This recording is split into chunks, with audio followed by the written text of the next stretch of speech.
Assalamualaikum warahmatullahi wabarakatuh. Selamat pagi teman-teman, semoga teman-teman dalam keadaan sehat selalu. Amin.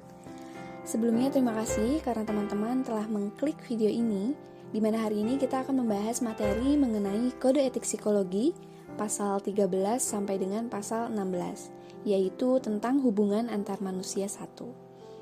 Adapun materi hari ini akan dijelaskan oleh kami selaku kelompok 2 yang terdiri dari 3 anggota. Perkenalkan, nama saya Wanda dengan NIM 18081734. Kemudian ada 2 anggota lainnya yaitu Martin dengan NIM 18081739 dan juga Amara dengan NIM 18081800. Baik teman-teman, langsung saja. Yang pertama, kita akan membahas mengenai pasal 13 tentang sikap profesional. Adapun pasal ini berbunyi, psikolog dan atau ilmuwan psikologi dalam memberikan layanan psikologi baik yang bersifat perorangan, kelompok, lembaga, atau organisasi atau institusi harus sesuai dengan keahlian dan kewenangannya serta berkewajiban untuk A. Mengutamakan dasar-dasar profesional, B. Memberikan layanan kepada semua pihak yang membutuhkan, C. Melindungi pemakai layanan psikologi dari akibat yang merugikan sebagai dampak layanan psikologi yang diterimanya, D. Mengutamakan ketidakberpihakan dalam kepentingan pemakai layanan psikologi serta pihak-pihak yang terkait dalam pemberian pelayanan tersebut, dan E. Dalam hal pemakai pelayanan psikologi menghadapi kemungkinan akan terkena dampak negatif yang tidak dapat dihindari akibat pemberian layanan psikologi yang dilakukan oleh psikolog dan atau ilmuwan psikologi, maka pemakai layanan psikologi tersebut harus diberitahu. Contoh kasus, sebuah perusahaan membutuhkan karyawan baru untuk ditempatkan pada posisi tertentu dalam perusahaan. Kemudian pimpinan perusahaan tersebut memakai jasa seorang psikolog A untuk memberikan psikotes pada calon karyawan yang berkompeten dalam bidangnya. Namun ketika memberikan psikotes tersebut, psikolog A bertemu dengan B saudaranya yang meminta agar psikolog A memberikan hasil psikotes yang baik supaya B dapat diterima dalam perusahaan tersebut. Karena merasa tidak enak dengan saudaranya ini, akhirnya psikolog A memberikan hasil psikotes yang memenuhi standar seleksi penerimaan calon karyawan di perusahaan tersebut, hingga akhirnya B diterima dalam perusahaan dengan menduduki staf tertinggi. Analisa dari kasus tersebut, yaitu di mana kasus tersebut telah melakukan pelanggaran terhadap kode etik psikologi pasal 13. Berdasarkan contoh kasus tersebut, psikolog tidak profesional dalam menjalankan pekerjaannya. Ia tidak objektif dalam memberikan pelayanan psikologi atau masih membedakan antara saudara dan orang lain atau memberikan penilaian dan hasil asesmen yang baik kepada saudara sendiri, yaitu dalam artian berpihak kepada saudaranya. Yang mana hal ini tidak sesuai dengan kode etik pasal 13 yang menyatakan bahwa psikolog harus mengutamakan dasar-dasar profesional dan juga mengutamakan ketidakberpihakan pemakai layanan psikologi serta pihak-pihak yang terkait. Baik, selanjutnya yaitu pasal 14 pelecehan. Pasal 14 pelecehan ayat 1 yaitu pelecehan seksual. Psikologi dan atau ilmuwan psikologi dalam penerapan keilmuannya tidak terlibat dalam pelecehan seksual. Tercakup dalam pengertian ini adalah permintaan hubungan seks, cumbuan fisik, perilaku verbal atau nonverbal yang bersifat seksual yang terjadi dalam kaitannya dengan kegiatan atau perannya sebagai psikolog dan atau ilmuwan psikologi. Pelecehan seksual dapat terdiri dari satu perilaku yang intens atau parah, atau perilaku yang berulang, bertahan atau sangat meresap, serta menimbulkan trauma. Perilaku yang dimaksud dalam pengertian ini adalah tindakan atau perbuatan yang dianggap A. Tidak dikehendaki, tidak sopan, dan menimbulkan sakit hati, atau dapat menimbulkan suasana yang tidak nyaman. Rasa takut mengandung permusuhan yang dalam hal ini psikolog dan atau ilmuwan psikologi mengetahui atau diberitahu mengenai hal tersebut. B. Bersikap keras atau cenderung menjadi kejam atau menghina terhadap seseorang dalam konteks tersebut. Yang C. Sepatutnya menghindari hal-hal yang secara nalar merugikan atau patut diduga dalam merugikan pengguna layanan psikologi atau pihak lain. Yang kedua yaitu pelecehan lain. Psikolog dan atau ilmuwan psikologi tidak diperkenankan secara sadar terlibat dalam perilaku yang melecehkan atau meremehkan individu yang berinteraksi dengan mereka dalam pekerjaan mereka, baik secara dasar usia, gender, ras, suku, bangsa, agama, orientasi seksual, kecatatan bahasa, atau status sosial ekonomi. Contoh kasus pada pasal 14. Di Indonesia pernah ramai oleh kasus pelecehan yang dilakukan oleh Dedi Susanto. Dedi Susanto adalah seorang psikologi yang melakukan pelecehan seksual dengan berdalih melakukan terapi. Dari laporan yang diterima pihak berwajib, korban dari Dedi Susanto ini lebih dari satu. Para korban mengaku mendapatkan perilaku yang tidak senonoh seperti permintaan hubungan seks atau cumbuan fisik. Kasus ini membuat banyak masyarakat takut untuk datang menemui psikolog karena takut mengalami hal yang sama. Analisa dari kasus ini, kasus Dedi Susanto ini termasuk ke dalam pelanggaran Kode Etik Psikologi Pasal 14 Ayat 1, yaitu pelecehan seksual, di mana psikolog dan atau ilmuwan psikologi dalam penerapan keilmuannya tidak terlibat dalam pelecehan seksual. Jika terjadi pelecehan selama berjalannya konseling, maka klien berhak untuk menghentikan proses konseling dan melaporkannya kepada pihak yang berwajib. Oke, selanjutnya kita akan membahas pasal 15, yaitu tentang penghindaran dampak buruk.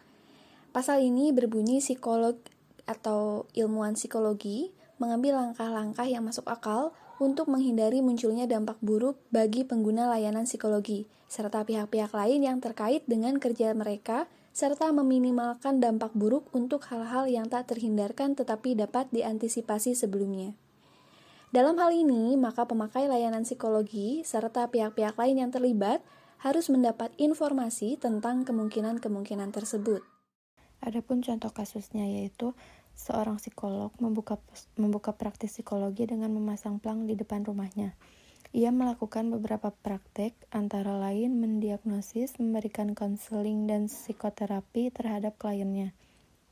Namun, ketika memberikan hasil diagnosis, ia justru menggunakan istilah-istilah psikologi yang tidak mudah dimengerti oleh kliennya, sehingga sering terjadi salah paham terhadap beberapa klien tersebut.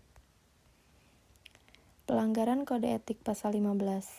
Sebagai seorang psikologis, semestinya A. Memberikan penjelasan yang sejelas-jelasnya terhadap klien, namun kenyataannya A. telah membuat klien bingung dan salah paham. Hal itu bisa berakibat fatal terhadap klien, terutama yang berhubungan dengan kondisi psikis klien. Tindakan psikolog juga terkesan menyepelekan klien dengan ketidakmengertiannya. Mungkin saja klien tersebut termasuk golongan awam yang kurang begitu paham dengan istilah psikologi dan akhirnya mengakibatkan kesalahpahaman antara psikolog dan klien tersebut. Semestinya, psikolog menggunakan kata atau istilah yang sekiranya dapat dimengerti oleh klien agar tidak menimbulkan kesalahpahaman terutama yang berhubungan dengan hasil asesmen. Untuk pasal 16 yaitu hubungan majemuk. Hubungan majemuk terjadi apabila A. Psikolog dan atau ilmuwan psikologi sedang dalam peran profesionalnya dengan seorang dan dalam waktu yang bersamaan menjalankan peran lain dengan orang yang sama, atau psikolog dan atau ilmuwan psikologi dalam waktu bersamaan memiliki hubungan dengan seorang yang secara dekat berhubungan dengan orang yang memiliki hubungan profesional dengan psikolog dan atau ilmuwan psikologi tersebut. 2. Psikolog dan atau ilmuwan psikologi sedapat mungkin menghindar dari hubungan majemuk apabila hubungan majemuk tersebut dipertimbangkan dapat merusak objektivitas, kompetensi atau efektivitas dalam menjalankan fungsinya sebagai psikolog dan atau ilmuwan psikolog, atau apabila beresiko terhadap eksploitasi atau kerugian pada orang atau pihak lain dalam hubungan profesional tersebut. 3.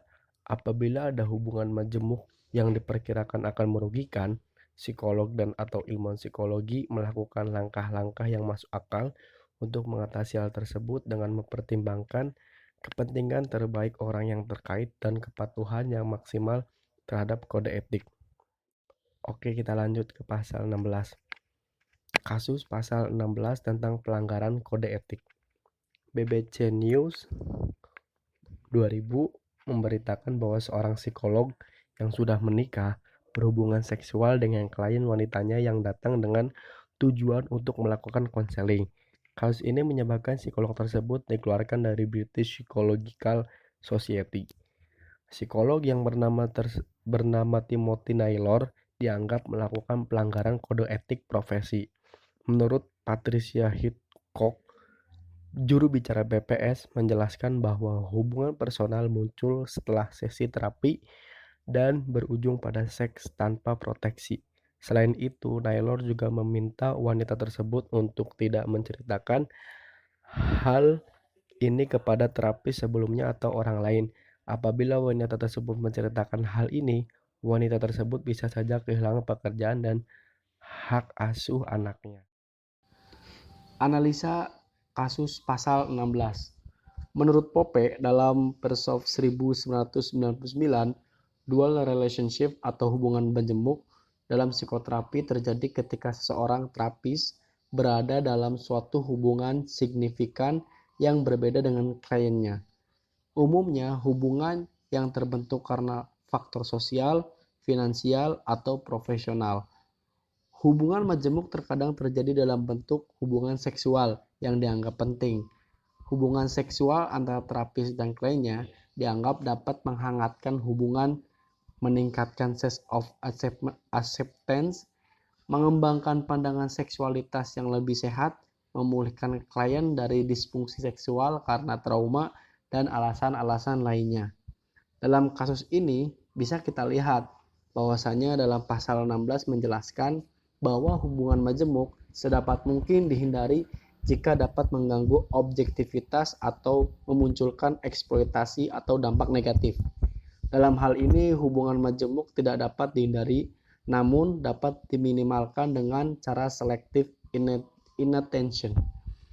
Misalnya ketika melakukan praktik, psikolog berusaha untuk tidak melihat hubungan lain antara psikolog tersebut dengan kliennya. Namun terkadang hubungan majemuk dianggap sesuatu yang benar ketika terlihat mempunyai efek positif.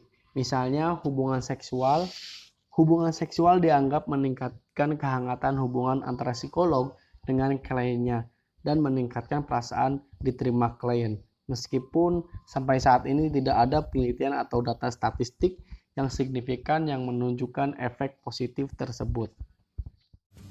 Oke teman-teman, mungkin itu saja yang dapat kami sampaikan. Kurang dan lebihnya kami mohon maaf.